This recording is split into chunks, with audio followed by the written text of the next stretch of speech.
Ever since I picked up the habit of drawing art nearly every single day, I've been chasing this idea of what it is to be exceptional as an artist.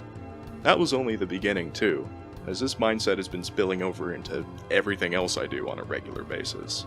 I'll be honest, while I've made a ton of progress in many areas, it is absolutely exhausting to keep up with. I often end up pushing myself to the point where relaxation isn't a priority, so I end up starving myself of much needed rest.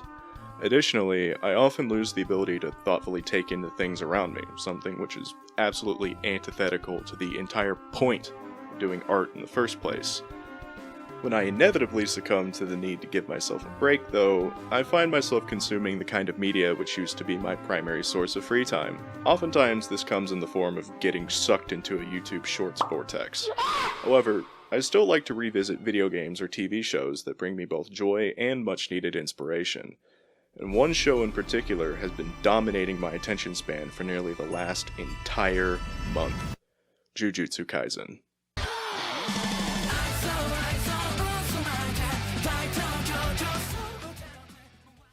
The first half of the third season of JJK came to a close just as I began writing this script, and what a reminder of why I came to love this series.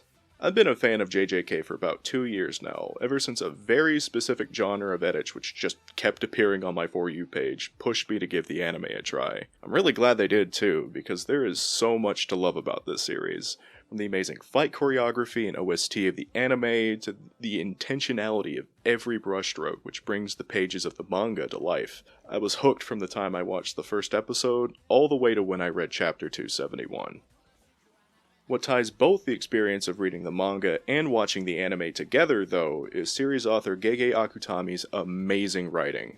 The characters of JJK, despite residing in a setting filled with monsters and a power system which allows certain people to throw hands in a way utterly incomprehensible in our world, have to deal with problems which are incredibly familiar to us, whether it's the struggle of keeping a promise, fighting against a corrupt system, or dealing with the harsh realities of death and trauma. These characters handle the unique problems which the setting creates for them in a realistic way, and one of them is the subject of this video.